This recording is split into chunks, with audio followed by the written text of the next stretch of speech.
Same hotel ಸ್ಟೈಲಲ್ಲಿ ಯಾವ ಥರ ಇರುತ್ತೆ ಅದೇ ಕಲರ್ ಬಂದಿದೆ ನೋಡಿ. ಟೇಸ್ಟ್ ಮಾಡೋಣ.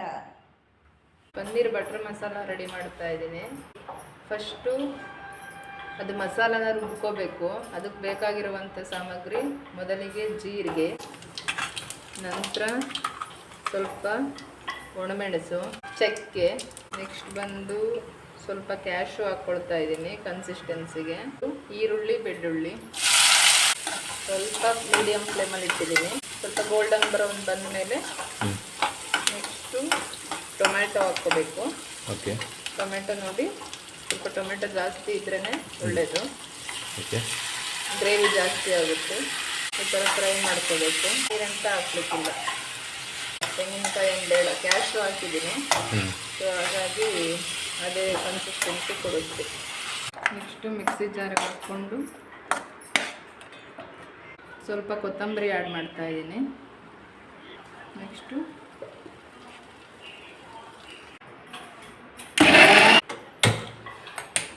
ಇನ್ನೊಂದು ಪಾತ್ರೆಗೆ ಅಥವಾ ಅದೇ ಪಾತ್ರೆಗೆ ಸ್ವಲ್ಪ ಎಣ್ಣೆ ಹಾಕಿ ಸಾಸಿವೆ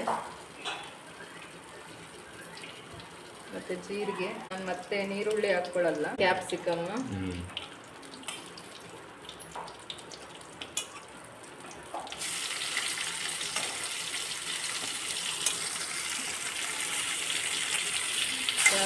ಸ್ವಲ್ಪ ಬೇಯಬೇಕು. ಈಗ ಕ್ಯಾಪ್ಸಿಕಮ್ ಸ್ವಲ್ಪ ಡೀಪ್ ಫ್ರೈ ಆದಮೇಲೆ ನಾನು ನಂದಿನಿ ಪನ್ನೀರ್ ತಗೊಳ್ತಾ ಇದ್ದೀನಿ. ಸೊ ಇದು ಕ್ವಾಲಿಟಿ ತುಂಬ ಚೆನ್ನಾಗಿರುತ್ತೆ.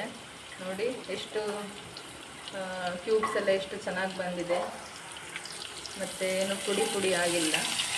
ಸೊ ಚೆನ್ನಾಗಿ ಬಂದಿದೆ ಕ್ಯೂಬ್ಸ್ ಎಲ್ಲ. ಸ್ವಲ್ಪ ಇದು ಪನ್ನೀರ್ ಚೆನ್ನಾಗಿ ಫ್ರೈ ಆಗಲಿ ಅಂತ ಈ ಥರ ಮಾಡ್ತಾಯಿದ್ದೀನಿ. ಉಪ್ಪು ಹಾಕ್ತಾಯಿದ್ದೀನಿ, ಗರಂ ಮಸಾಲ ಹಾಕ್ತಾಯಿದ್ದೀನಿ. ಆಲ್ರೆಡಿ ಒಣಮೆಣಸು ಹಾಕಿರೋದ್ರಿಂದ ಸ್ವಲ್ಪ ಖಾರದ ಪುಡಿ ಹಾಕ್ತಾಯಿದ್ದೀನಿ. ರುಬ್ಬಿಟ್ಕೊಂಡಿದ್ನಲ್ಲ ಮಿಶ್ರಣ, ಸೊ ಅದು ಹಾಕ್ತಾಯಿದ್ದೀನಿ. ಸ್ವಲ್ಪ ತಿರುಗಿಸ್ತಾ ಇದ್ದೀನಿ ತಳ ಹಿಡಿಯುತ್ತೆ ಅಂತ. ಸೇಮ್ ಹೋಟೆಲ್ ಸ್ಟೈಲಲ್ಲಿ ಯಾವ ಥರ ಇರುತ್ತೆ ಅದೇ ಕಲರ್ ಬಂದಿದೆ. ನಾನು ಏನು ಆ್ಯಡ್ ಮಾಡಿಲ್ಲ, ಜಸ್ಟ್ ಟೊಮೆಟೊ ಮಾತ್ರ ಫ್ರೈ ಮಾಡಿಕೊಂಡು ಸ್ವಲ್ಪ ಕ್ಯಾಶ್ಯೂ ಹಾಕಿದ್ದೀನಿ ಅಷ್ಟೇ. ನೋಡಿ ಯಾವ ಥರ ಬಂದಿದೆ. ಸ್ವಲ್ಪ ತಳ ಹಿಡಿಯುತ್ತೆ ಅಂತ ಸ್ವಲ್ಪ ಅದು ಮಿಕ್ಸಿ ಜಾರಿಗೆ ಸ್ವಲ್ಪ ನೀರು ಹಾಕಿ ಮತ್ತೆ ಪುನಃ ಇದಕ್ಕೆ ಆ್ಯಡ್ ಮಾಡಿದ್ದೀನಿ. ಮೊಸರು ಮಿಕ್ಸ್ ಮಾಡ್ತಾ ಇದ್ದೀನಿ, ಅಂದರೆ ಸ್ವಲ್ಪ ತೆಳು ಮೊಸರು ಹಾಕ್ತಾಯಿದ್ದೀನಿ, ಸೊಪ್ಪು ಹಾಕ್ತಾಯಿದ್ದೀನಿ. ನೋಡಿ ಫ್ರೆಂಡ್ಸ್ ಹೇಗೆ ಬಂದಿದೆ. ಸೇಮ್ ಹೋಟೆಲ್ದ ರೆಸಿಪಿ ಥರನೇ ಬಂದಿದೆ. ನೋಡಿ ಕನ್ಸಿಸ್ಟೆನ್ಸಿ ಎಲ್ಲ ಚೆನ್ನಾಗಿ ಬಂದಿದೆ. ಸೊ ಇದ್ರ ಜೊತೆ ಚಪಾತಿ ಒಂದು ರೆಡಿ ಮಾಡಿದ್ರೆ, ಚಪಾತಿ ಮತ್ತು ಪನ್ನೀರ್ ಬಟರ್ ಮಸಾಲ.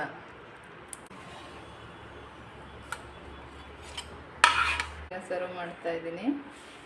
ಪನ್ನೀರ್ ಗ್ರೇವಿ ಎಷ್ಟು ಚೆಂದ ಬಂದಿದೆಲ್ಲ.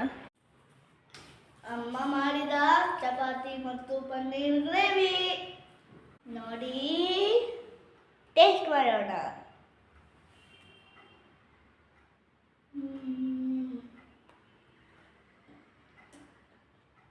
ತುಂಬ ಚೆನ್ನಾಗಿದೆ. ಮತ್ತು ಎಲ್ಲದು ಗ್ರೇವಿ ಖಾರವಾಗಿದೆ, ಮತ್ತು ಚಪಾತಿನೂ ಚೆನ್ನಾಗಿದೆ. Thank you.